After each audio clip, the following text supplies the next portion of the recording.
What's going on, guys? We got a wild one for you today. We got hired out to lift a sunken boat. These guys sunk about 2 weeks ago outside of Tampa, about 30 miles, 85 feet of water. And we dove it to pick up some rods last week and assess the situation and figured that we could lift it. So we came out here to give it a shot. Now, I wanted to do this intro earlier today in the daylight, but I didn't want to count my chickens before they hatched because I wasn't sure if we could actually do it. We brought a bunch of gear out here, a bunch of extra people, more than I thought we were going to have, and I'm glad we did. It was not as long anyway, or not as hard, getting the boat from the floor to the surface of the water, but the last 3 feet sucked and took everything that we had. We learned a lot. I probably won't ever do it again, but I'm glad we got it done this time. I don't know how much video I have. I was just running my GoPro.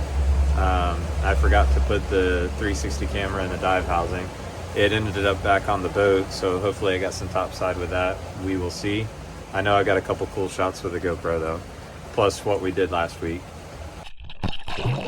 So this first clip I'm starting out with was the first look that we had at the boat. I dropped the 360 camera on one of the marks that we found on side scan, and just to make sure that we were diving the right thing so we didn't have to do a whole bunch of dives. And there you can see it. You can see that big old boat laying on the bottom. This boat is sitting in about 80 to 85 feet of water out by the pipeline out from Tampa, about 35 miles offshore. The guy actually hired us to go and dive to retrieve some of the higher end rods that he had on the boat. He didn't really know what was going to happen with actually pulling the vessel itself, but he at least wanted to get those rods. This was about 4 or 5 days since the sinking that we were able to get out there, so they were still good to go.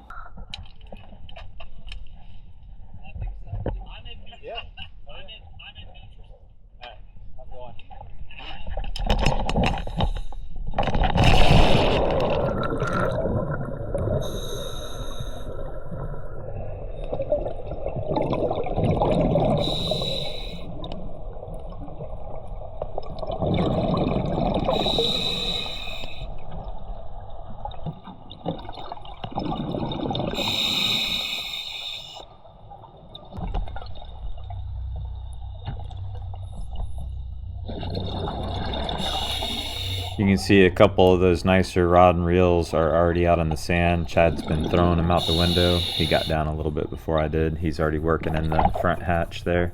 I'm just scoping out the bottom of the boat looking for any damage. The guy was kind of curious on why it went down. They never could figure it out, and it went down really quick. So I'm just scoping out what I can get to anyway. It's laying on the side, so obviously I can't see on this side.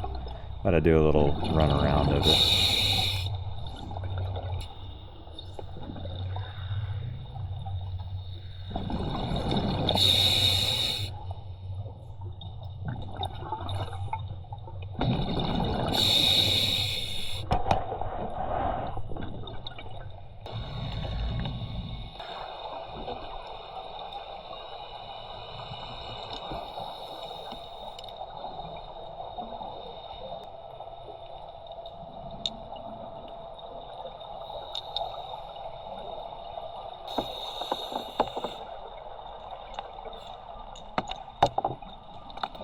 You can see here I'm starting to stage some of the gear together. These were the 3 nicer rods, all big deep sea setups, huge reels and beefy rods. So I decided to just tie all 3 of those together so we didn't overload the guys in the boat. The next pile were kind of all intertwined with each other, so we had to send up a bigger load than I really wanted to.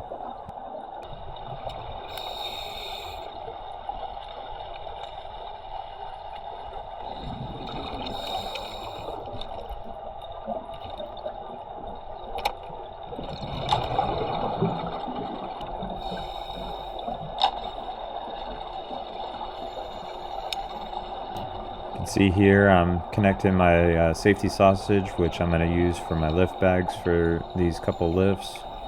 I'm starting to blow in a little bit of air in them now.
This is the second group, the big boys.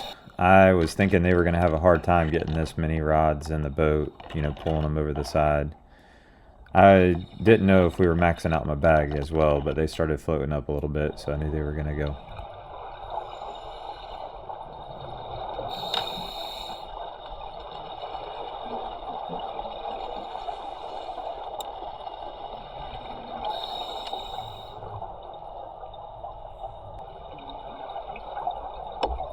We literally went through anything that was loose and valuable, trying to retrieve anything that we could for these guys. Like I said, we didn't know what was going to happen after the fact. They just wanted us to come out here to retrieve what we could at this moment in time. It wasn't until the ride home that we had talked to each other, Chad and I did anyway, and figured that we could possibly lift it. And then we started discussing options with the boat owner to possibly come out here and actually lift it for him.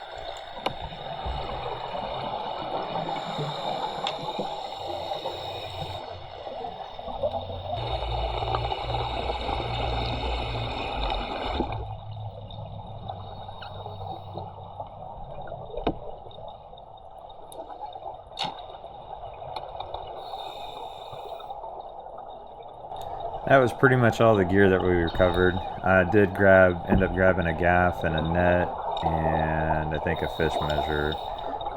But other than that, that was all the stuff. I mean, that was tackle bags, rods, seats, all kinds of goodies that we found down there for them. So that was our first run through anyway. The next set will be when we go back out to actually dive the boat up.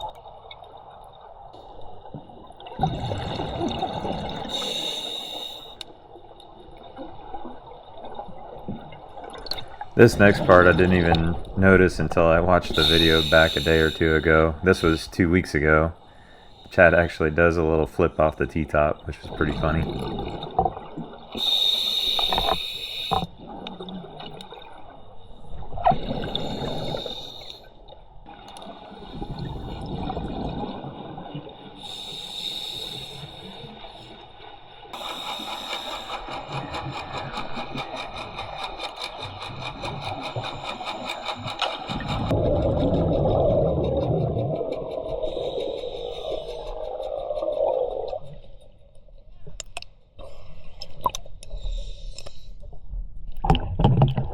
Man, that trolling motor is so loud.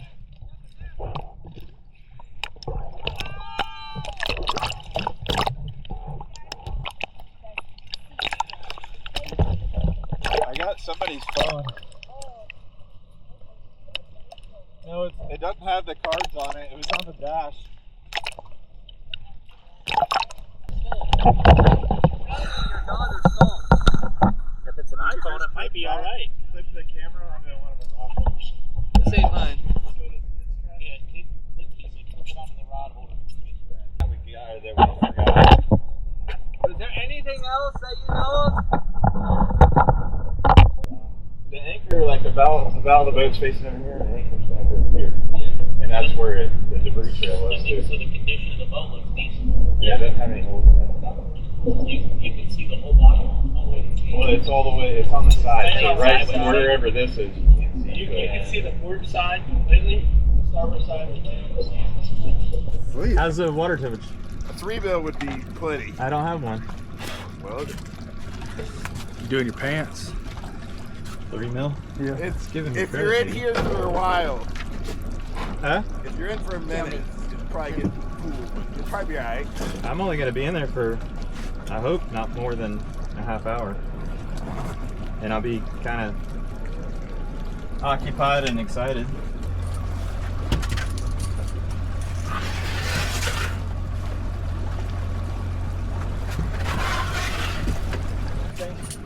Just hand him one of those. Which one was this? Anyone. Anyone that doesn't have you on it. Anything else I can handle?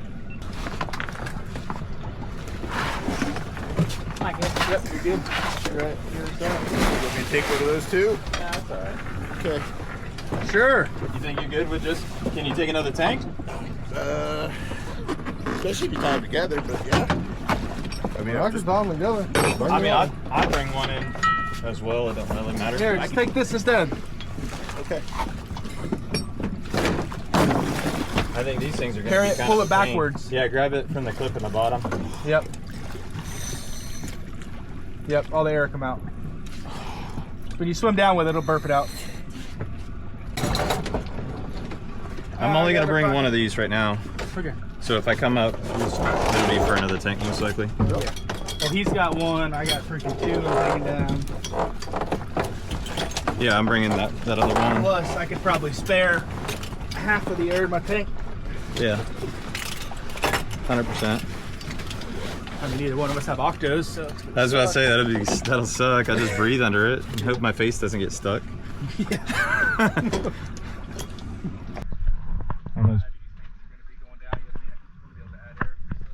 Yeah.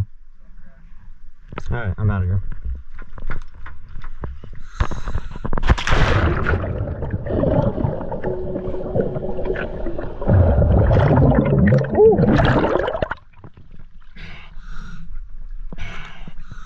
Good.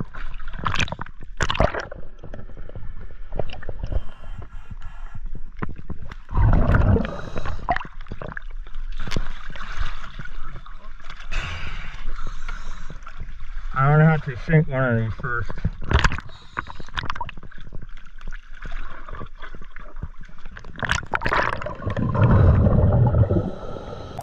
It wasn't until I was starting to head down that I noticed that my 360 camera was not in a case, so I ended up sending it back up on a lift bag. And I got lucky, they ended up hooking it up to the T-top, so it did catch some topside action.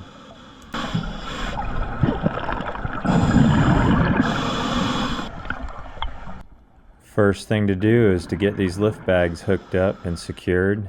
We're doing a 1,000-pound bag on the bow and then two 1,000-pound bags on the stern, one on each corner.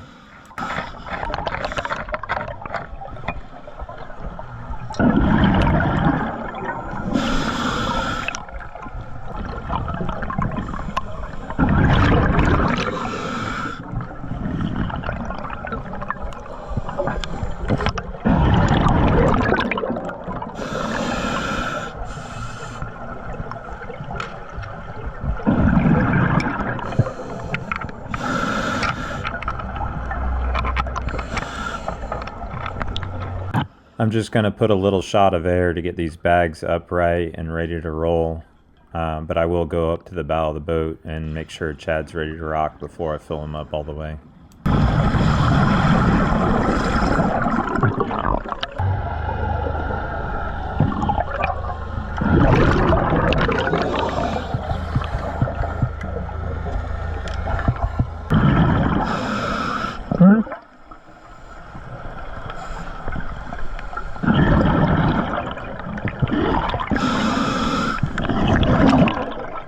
Now we had a couple spectators with us, and I was just sending them out. I told them they can watch from out off the side, but I didn't want them above or under the boat when it lifted.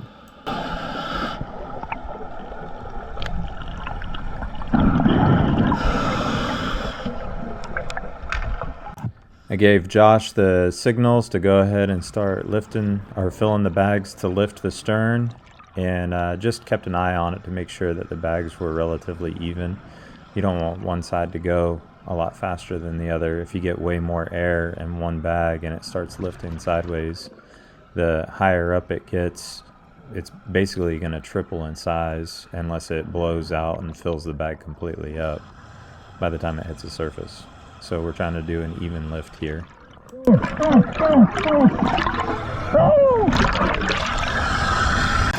Here I just noticed that the bow was floating up. I thought the whole boat was going to go, so I wanted to get Josh's attention to have him quit.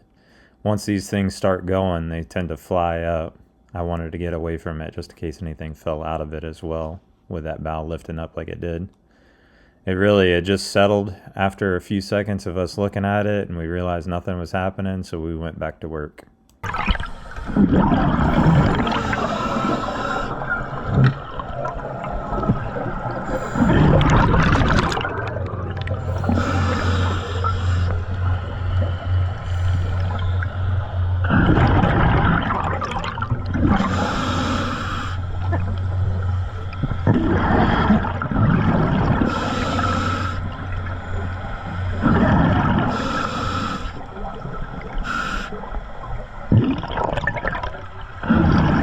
It's honestly a really good thing. These bags are pretty close to being full. Like I said, the air is going to expand and triple by the time it hits the surface, unless it fills the bag all the way up, and it'll start blowing out the bottom. This is pretty much what gave it a control lift, in my opinion, is just these bags being almost maxed out before it did its lift.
Woo! It went up easier than I thought. It was dicey there for a second when I went bow up. Yeah. I was like, it's moving, we gotta go. Yeah. I'm sure it's got some in it. Just picked everybody else up after this. Hey, what tanks are left on the bottom? I have one in my hand, and there's still, I think, one more at least on the bottom. You have two? I only brought one, I still got it. I brought one. I have it. That's all of it. Alright. You can see here this bag isn't working. That valve is messed up. Either the flap's messed up on it or the whole valve needs to be replaced. Either way, we weren't able to use it on this one, but luckily we had extras. We need those pillow bags. We should have another 500. You have one right there. Well, I brought two, right? Or did you bring two? Or no, is that 1,000? We should have another 1,000 pound. I put 1,000 on the bow. Oh, then there's another 500 in there somewhere.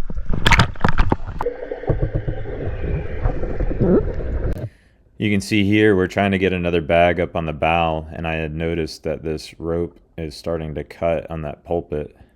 I didn't really let Chad know. I was just kind of watching and waiting for him to get it secured off so I can start getting some air in this other bag. And man, I'm telling you, that rope is at least a third of the way cut right now, and this is the only bag on the bow of the boat.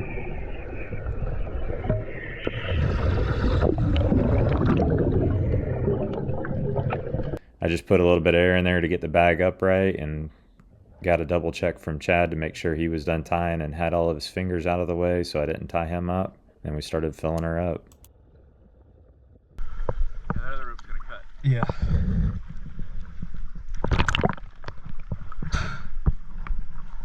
It looks like it's about to freaking roll. Thanks, gonna move all the open bottoms to the bow, put them right around the ring. We should get this turned. Freaking gas. This is from Gary.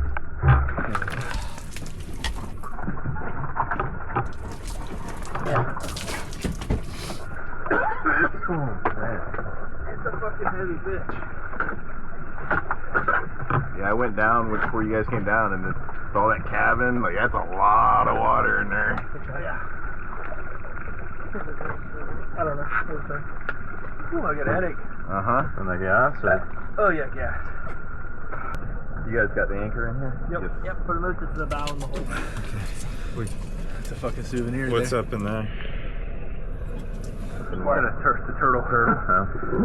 Moved out of the bag, floating right there. I'm like, what is that? Dinner? That's the boat sinking.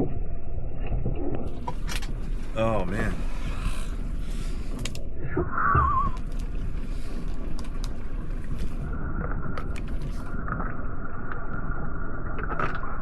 Dude, there's so much freaking gas you can see it. It's ridiculous. You can see it on the top of the water. Oh, it's probably blurry underwater. Making my fecker tingle. Dude, that first rope was gonna break. Oh yeah. Yeah? Like, it was cut. That was sliding on the anchor hole. I wasn't exactly quite ready, and I look up front, and Chad's already got the bow starting to go. And I know, Jason's like, start putting air in. I was like, let's get the fuck out of here, and then it was just sitting there like that. It's like, all right, we need more air in the Well, back. that's what I figured. Get it, the bow up, then I can come back and help you with the stern. I'm glad we talked about that plan. Yeah. I was just standing there just waiting, and Jason's like, start putting some air in there.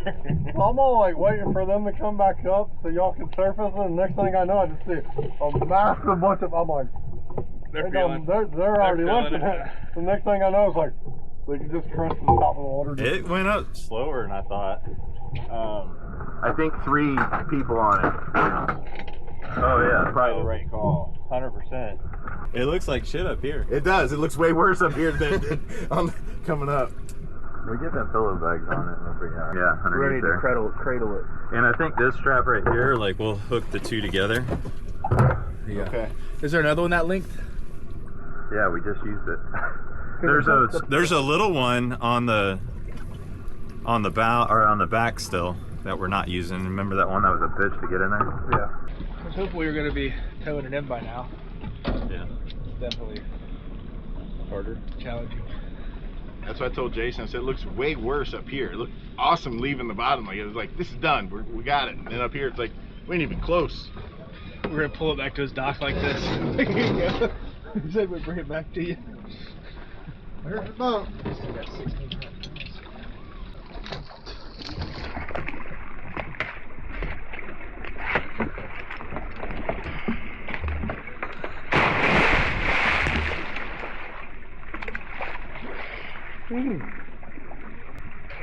You want me to swim this end under or what? Yeah, that's fine.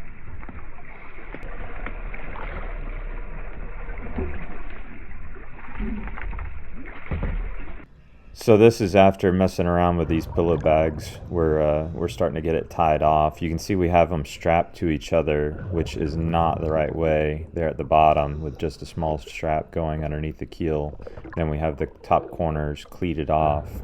The right way to do, and we later found out because this was just rocking the boat back and forth, was to get each pillow bag on its own tether and basically go from cleat on one side underneath the boat to the pillow bag and then up to the next cleat. You wanted them on both cleats, that way and it was attached at the bottom anchor point on the bag. That way that bag could not go under the boat and it could not lift up above the boat. It was basically just pulling at one attachment point on it and it couldn't move. And then you could just put air in one side or the other to do what you wanted it to do. We had never done any of this before, so it was all a learning curve for us, but we figured it out. I'm not sure if I have video of us actually lifting it because my battery ran dead when we did it the right way. I have a little bit of cell phone video that I'll plug in after this. This was us, our first attempt at putting any air into the pillow bags, and it actually started out looking pretty good and like it was gonna work.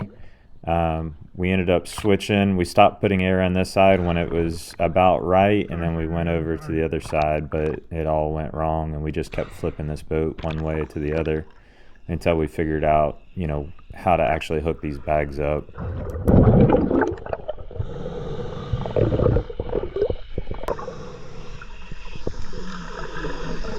The whole idea here is to try to get the gunnels up above water so we can start pumping water out of it. You have to get them all the way out and then plug all the holes and then get a couple of gas-powered pumps in there to actually get the boat floating.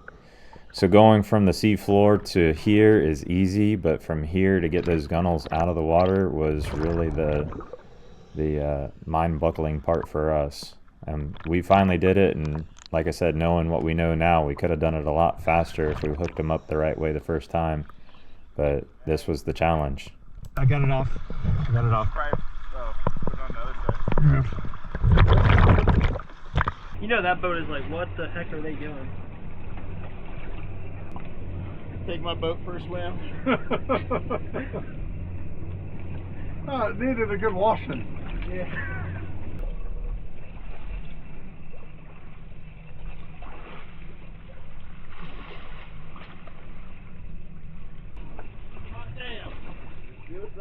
It's doing it!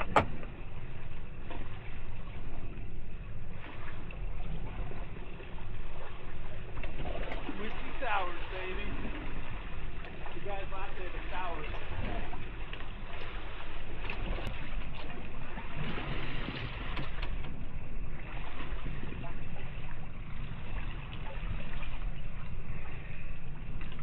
Come on a boat. Hooks and hose. Come on, guys. It's only sunk once. Motors ran, wind parked. What did you say? I said motors ran when parked.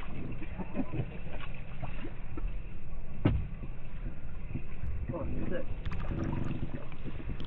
Alright, go back to the other side.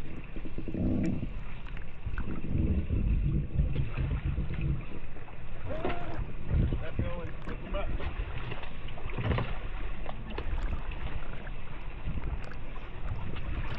Unplug it.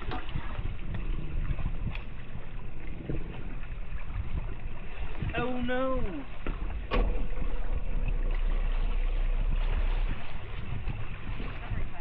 Open that valve, Josh. Open that valve.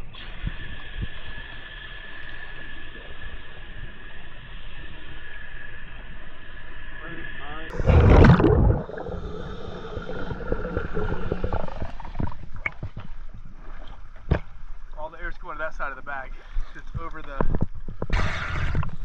It's the high point. What's coming back?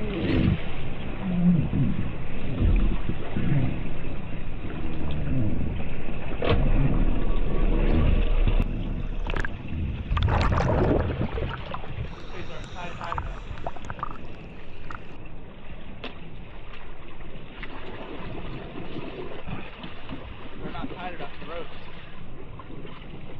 That one's almost like got hardly any air in it now though. Maybe just leave. It's not going anywhere. Fill that one back up. Maybe tighten those ropes down. Are they tight here or what? Not really. I don't know how much tighter I can get it. Just because it's spread out, you know what I mean? If not, we gotta just restart and put that smaller thing on. You can see here how uneven these bags are, just sliding back and forth. That one bag is up over the side and this one's almost all the way down to the keel of the boat. And when we put air on this other side, it just flip-flops back and forth. That's the reason why we ended up having to tie it, you know, on each individual rope instead of tying them together.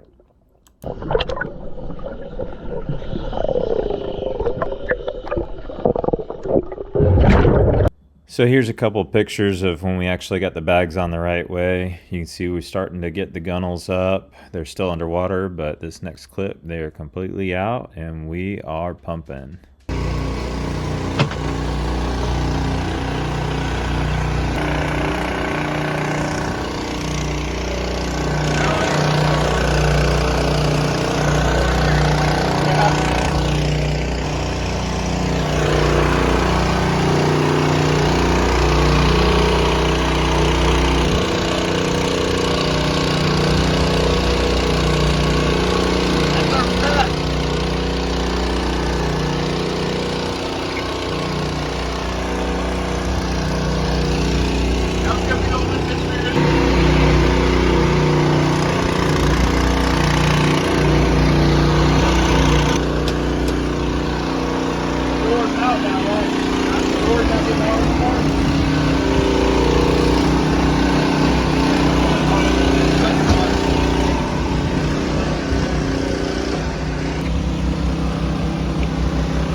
We're coming in to John's Pass underneath the bridge.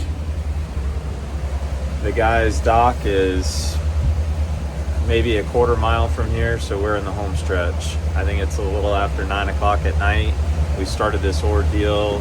I met Chad at, I believe, 8:30 this morning, something like that. So it's an all-day thing.